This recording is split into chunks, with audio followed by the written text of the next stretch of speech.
ug Happy New Year sa tanan. Di man lagi mo happy. Wa gani gyud palakpak sa New Year. Palakpak pud kita. Salamat sa Dios. Daigo ng Dios sa iyang kaayo nga gihatagan kita na usab og bag-ong tuig. Bagong tuig, mga igsuon, kay alang sa simbahan, kini ang bagong tuig, ang pagsugod sa unang Adbyento o pagsugod sa Adbyento diha sa atong kalendaryo sa simbahan sa liturgical calendar. Kay tungod na tapos na ang atong kasaulugan sa daang tuig, pinaagi niya atong Domingo sa pagsaulog nato sa Christ the King.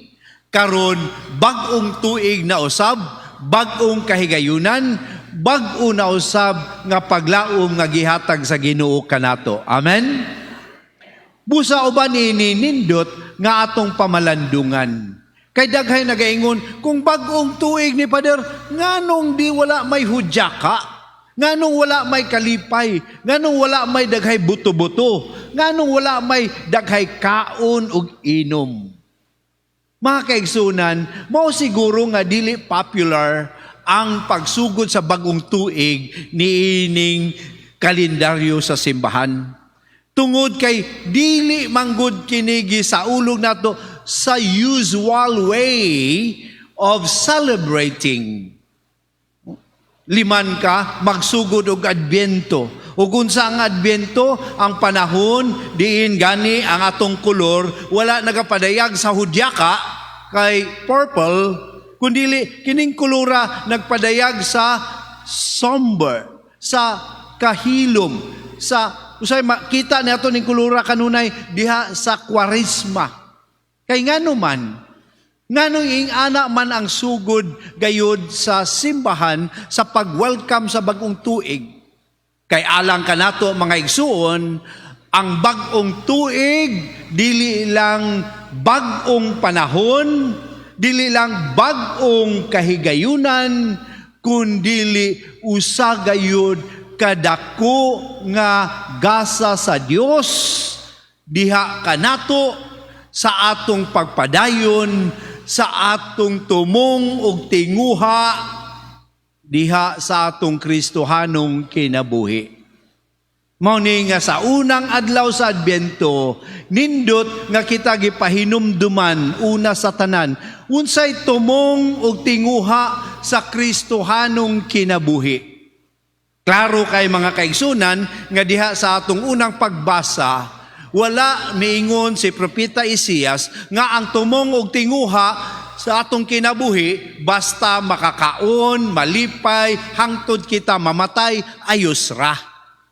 Kundili ang tumong ug tinguha, gipahinumduman kita sa vision ni Propeta Isias nga ang atong panghandoy mao ang nga makaadto kita ngadto sa bukid sa Ginoo. Responsorial psalm nato, mao gyud ang atong gibatbat unsa kanito? Nalipay ako nga giingnan ako nila. Unsa man ang giingon nila? Mangadto na kita sa balay sa Ginoo. Sa balay sa Ginoo.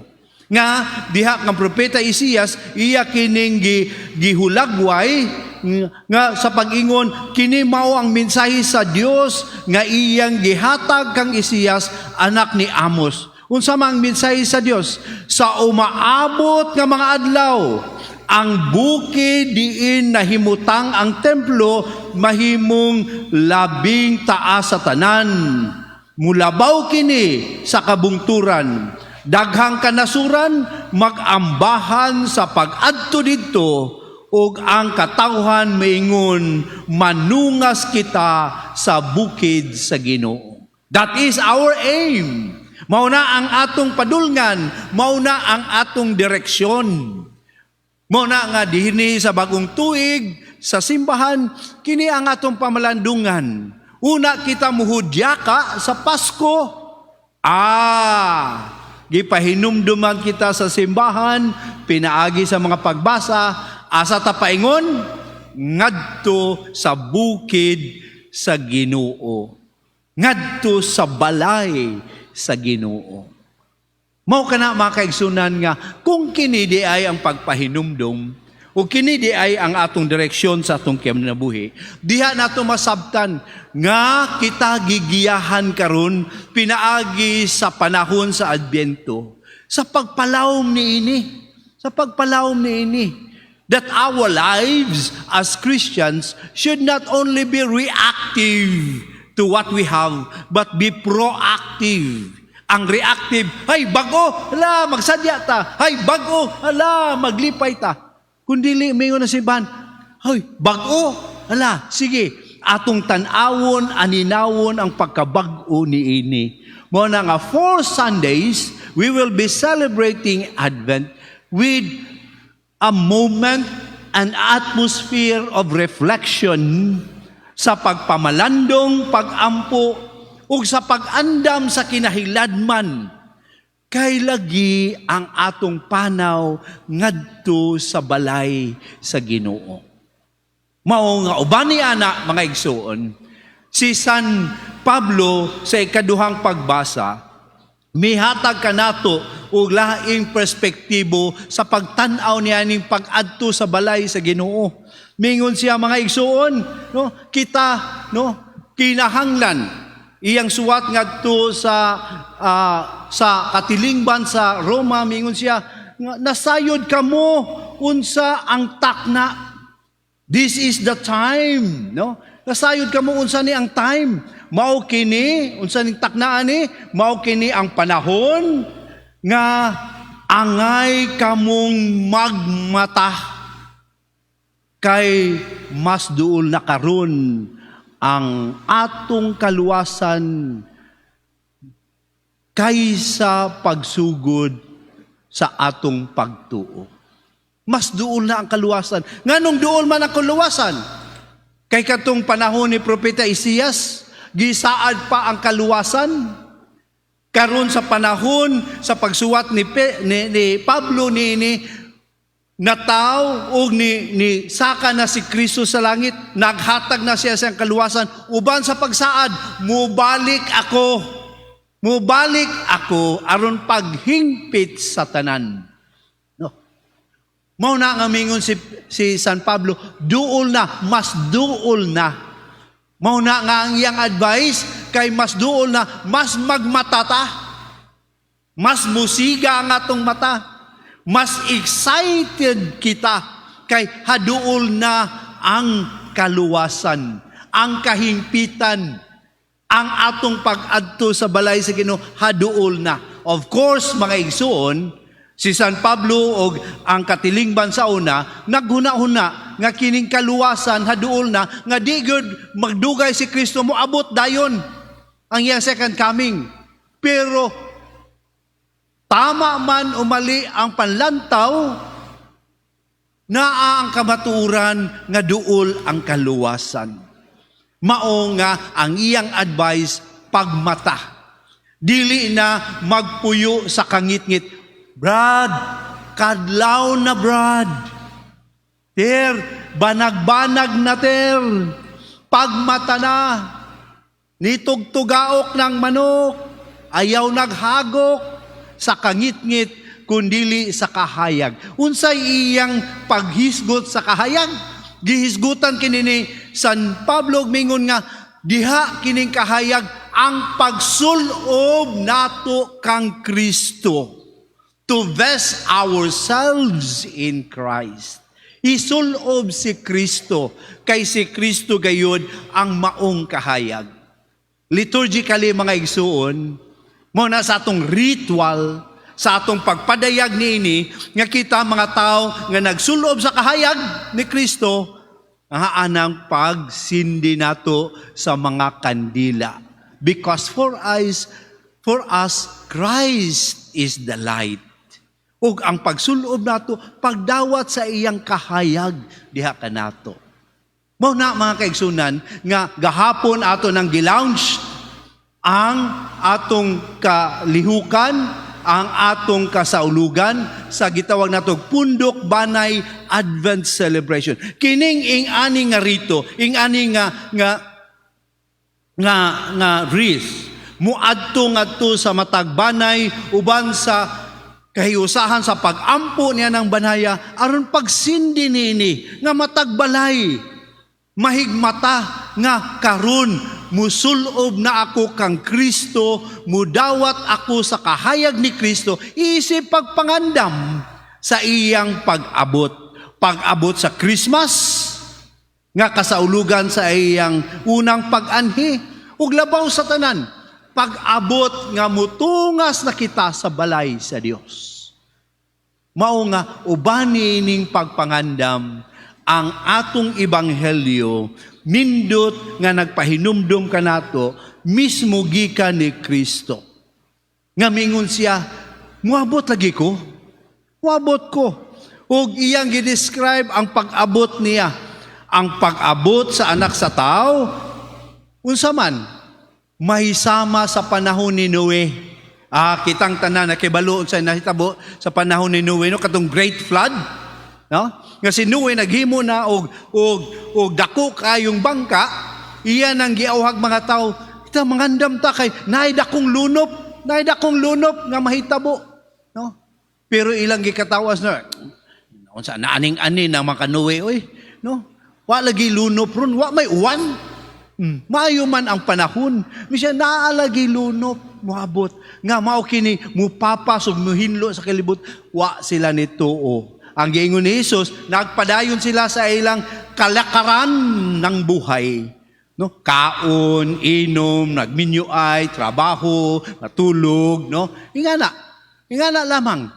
Hangtod na kapag abot sa panahon nga si Noe ni sulod sa arka o niabot ang akong baha, diha pa sila nakugang.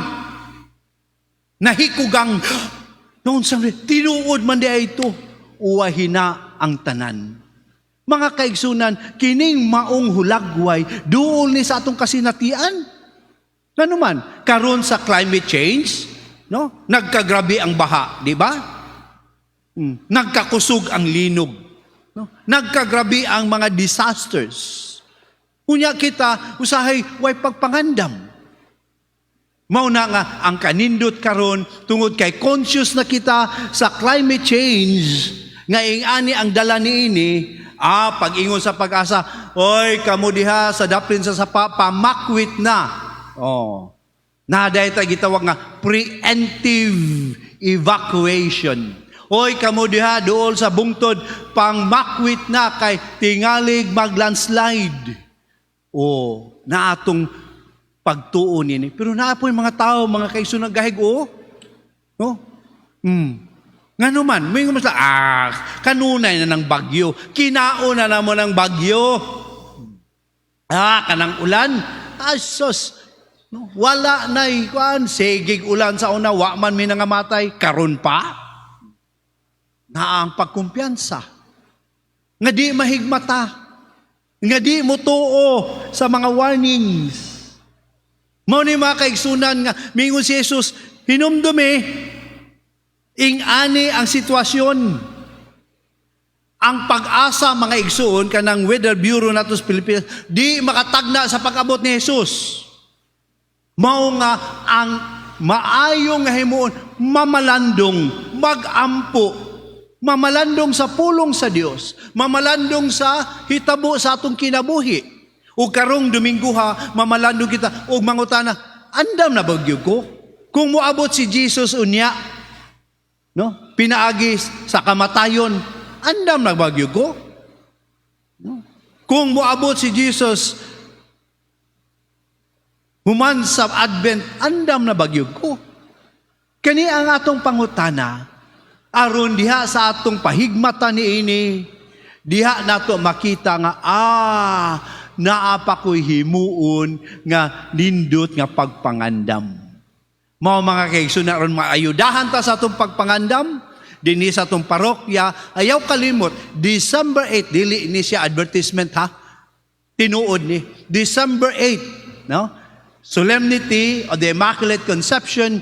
Sa gabi giawhag ko kamo balik diri ngano man naakitay reflection night, naakitay usa ka Advent recollection.